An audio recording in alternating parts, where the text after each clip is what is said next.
Hello guys, मैं self doctor Rupali. Welcome to today's video. आज हम डिस्कस करेंगे ओवेरियन सिस्ट। कितने टाइप्स के होते हैं, क्यों होते हैं, क्या ट्रीटमेंट है इसका और क्या सिम्टम्स होते हैं। इन सारी चीज़ों के बारे में आज हम डिस्कस करेंगे। बेसिकली ओवरी क्या होता है? अंडाशय इसे हिंदी में बोलेंगे। ये बच्चादानी के दोनों साइड में एक एक पियर शेप स्ट्रक्चर होता है, जिसे हम इंग्लिश में ओवरी या हिंदी में अंडाशय बोलते हैं। क्या फंक्शन है इसका?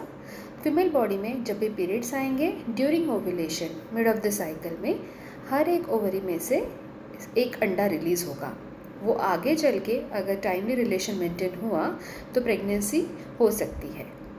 बट कौन से ओवरी में से अंडा रिलीज़ होगा ये किसी के कंट्रोल में नहीं है। ना कोई इसका मेडिसिनल कंट्रोल है, ना कोई डॉक्टर इसको आपको बता पाएगा कि कौन से ओवरी से पर्टिकुलर अंडा रिलीज़ होगा। कभी ऐसा एक मिसकंसेप्शन लगता है कि इस बार ये ओवरी से रिलीज़ हुआ अंडा तो नेक्स्ट टाइम दूसरे ओवरी से रिलीज़ होगा। But it depends on the size of the egg कि कौन से साइज़ का अंडा रिलीज़ होगा। अगर particular like 18 to 20 mm size हो जाता है, अगर एक ओवरी से ही हो रहा है तो मे बी नेक्स्ट मंथ में सेम ओवरी से फिर से सेम साइज़ में अंडा रिलीज़ हो सकता है। जब अंडा रिलीज़ होता है तो कुछ फ्लूइड होता है, वो नॉर्मली ट्रिकल हो जाता है। बट कुछ कंडीशन में ये फ्लूइड वहाँ पे ही अंदर जमा रहता है। इसे हम फॉलिकुलर सिस्ट बोलते हैं। It is a type of functional cyst. ये फॉलिकुलर सिस्ट में क्लियर फ्लूइड रहेगा।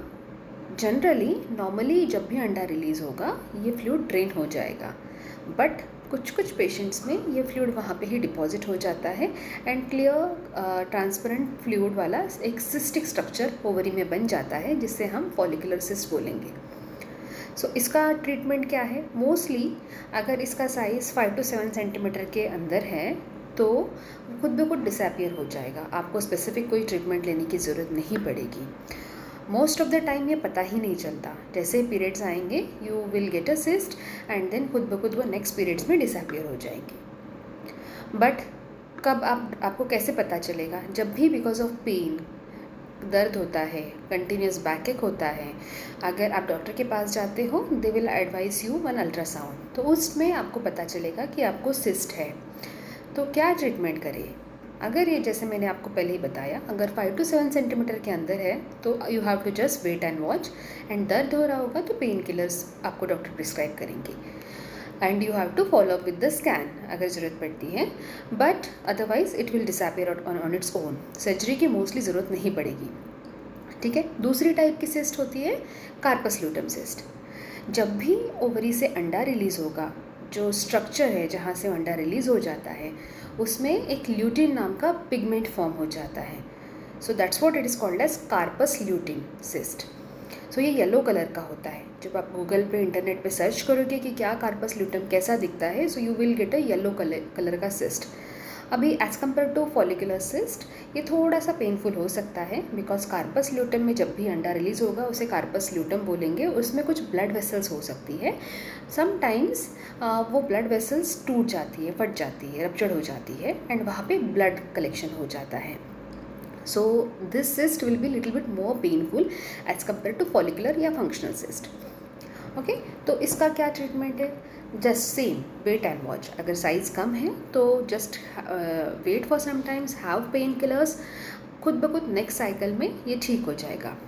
अभी इसमें ट्रिकी चीज़ ये है कि बिकॉज कभी कभी पेशेंट्स में जैसे कार्पस ल्यूटम फॉर्म हो जाता है एंड पेशेंट साइमल्टेनियसली कंसीव भी हो जाती है, बट अगर ये सिस्ट बन गई, कार्पस ल्यूटल सिस्ट बन गई, तो वहाँ पे कंटिन्यूसली ब्लीडिंग होता रहेगा and it will as being it is more painful. Hormone तो सेम ही रिलीज़ होगा। प्रेगनेंसी में भी बीटा एसजी नाम का हार्मोन होता है रिलीज़, और कार्पस ल्यूटम भी बीटा एसजी ही प्रोड्यूस करता है। इट विल मिसकंसेप्शन हो सकता है कि ये एक्टोपिक प्रेगनेंसी तो नहीं है ना। We have to be little bit more vigilant. ये तभी पता चलेगा जब हम ओपन करेंगे, हम सर्जरी पे आपको दिखाई देगा। समटाइम्स ऐसी कंडीशन आती है। Even last month I have one patient who was early pregnancy and she came with severe pain in abdomen. एक दिन पहले का ultrasound perfectly fine, baby was healthy, nothing to worry. And next day she came with a pain, severe pain, and जब मैंने repeat ultrasound कराया तो left side में एक है ना हेमोरेजिक स्ट्रक्चर था. रेडियोलॉजिस्ट ने बोला it is not like ectopic but there is some adnexal mass. But with the previous scan, we confirmed that it might be a carpus luteum cyst only. So I kept her under observation, I admitted her, symptomatic treatment दिया, and next after 48 hours I discharged her. So in this condition हमें कभी कभी being ectopic अगर लगता है, doubt होता है, तो sometimes we might need, अगर ज़्यादा पेन होता है उनको, so I may have opened her at that time. But ठीक है, because we have the scan facilities and vigilant watch, उसके वजह से I treated that patient very well. Now she is perfectly fine, stable. अभी and जो collection था वो भी अभी धीरे धीरे डिसअपियर हो रहा है. So this is called as corpus luteum cyst. So ये तो हो गए 2 cyst. Third cyst will be endometriotic cyst या चॉकलेट सिस्ट जिसे बोलते हैं. सो एंडोमेट्रियोटिक सिस्ट क्या होता है? एंडोमेट्रियोसिस ये कंडीशन है जब बच्चादानी का अंदर का लाइनिंग ओवरीज पे, ट्यूब्स पे, यूट्रस पे कहीं पे भी डिपॉजिट हो जाता है. So normally during menses periods vaginally bleeding होकर निकल जाते हैं. बट अगर ये डिपॉजिट जैसे जो है अगर ओवरीज में डिपॉजिट होगा तो वहाँ से वो ब्लीडिंग नहीं हो पाएगा. So such cyst will bleed and it will cause severe pain. कभी कभी फेंटिंग भी हो सकता है. सो ऐसे पेशेंट्स में मोस्टली आपके डॉक्टर आपको बोलेंगे surgery as a treatment depending on your age, what you want exactly, are you planning pregnancy, या फिर हार्मोनल ट्रीटमेंट दे सकते हैं. प्रोजेस्टेरॉन के टैबलेट्स होते हैं, कुछ ओसिपिल्स होंगे, वो आपको कंटिन्यूस थेरेपी पे आपको रखना पड़ेगा. सो सेम कंडीशन, अगर सेम थिंग, अगर साइज़ मोर दैन 7 सेंटीमीटर है, so every one will ask you for surgery only because ये बड़ी सिस्ट है and it might cause lot of symptoms, severe symptoms. Sometimes what severe symptoms, because ये cyst बड़ी है, उसका एक पेडिकल होगा जो ओवरी से लटका होगा, तो ये कभी कभी ट्विस्ट हो सकता है ड्यूरिंग अवर वॉकिंग, जर्की मोमेंट्स, ट्रैवलिंग. सो उस टाइम पे सीवियर पेन होगा बिकॉज यहाँ पे नर्व वेसल्स एंड वेन्स का कॉम्बिनेशन होता है. एंड जब भी वो ट्विस्ट होंगे you will get a lot of severe pain जो आपको फेंट करवा सकता है. And next will be ovary का ब्लड सप्लाई भी कट ऑफ कर सकता है. So it is an emergency situation. जब भी टॉर्शन होगा you have to visit doctor immediately and then they will untwist it and depending on the size of the ovary अगर preserve कर सकते हैं तो ओवरी भी प्रिजर्व हो सकता है. ठीक है. Another type of cyst is dermoid cyst. So what is dermoid cyst? Dermoid cyst में लाइक जो ओवेरियन स्ट्रक्चर है वो नहीं रहेगा, इसमें आपको अनयूजुअल चीज़ें मिलेगी जैसे हेयर्स, दांत, इंटेस्टाइनल टिश्यू. ठीक है. सो ये मोस्टली यूनिलैटरल होते हैं बट कभी कभी बायलैटरल भी दोनों ओवरीज में भी दिखाई दिए हैं. इसका कोई मेडिकल ट्रीटमेंट नहीं है, you have to get it operated. Okay. So because इसका धीरे धीरे साइज़ बढ़ेगा तो सेम ट्विस्टिंग एंड टॉर्शन की संभावना होगी and that might be a acute emergency. Okay. तो जब भी आपके ऐसे सिस्ट कोई डायग्नोज होगी, even if it is of small size means around 3 to 5 centimetre, so doctor will advice you follow up scan अगर आपको कोई सिम्टम्स नहीं है. बट अगर आपको सिम्टम्स है तो they will ask you to get it operated. Okay.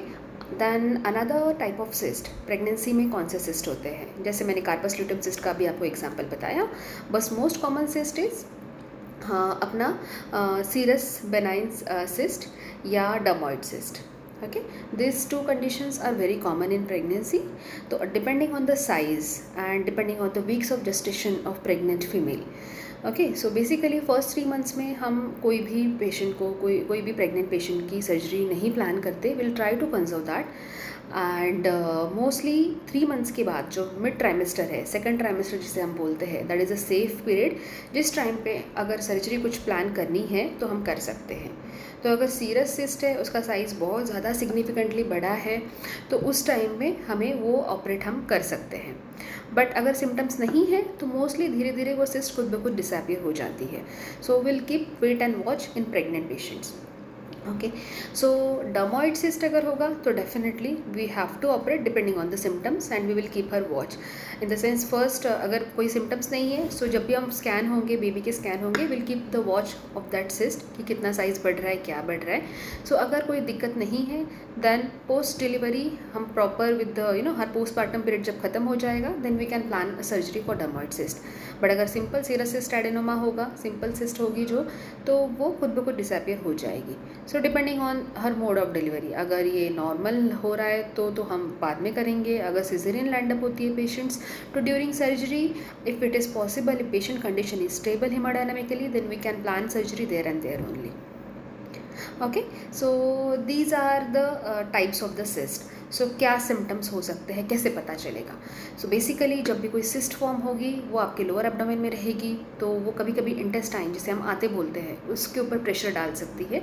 So that will cause little bit bloating sensation, constipation हो सकता है, नौशा वोमिटिंग, एसिडिटी हो सकता है आपको, या अगर वो ब्लैडर के ऊपर प्रेशर डाल रही है then increase frequency of micturition, या depending on the size of the cyst like serous cyst adenoma, mucinous cystadenoma, ये साइजेस इनके बहुत बड़े होते हैं तो mass abdomen and just like a pregnancy symptoms हो सकते हैं कि प्रेग्नेंट यूट्रस की तरह टमी दिख सकता है।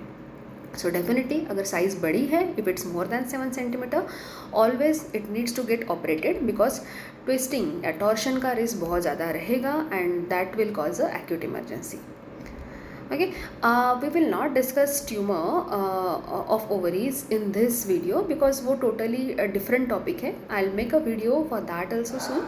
So till then, stay tuned to my channel and I hope you like this video and please like, subscribe and share. Thank you very much.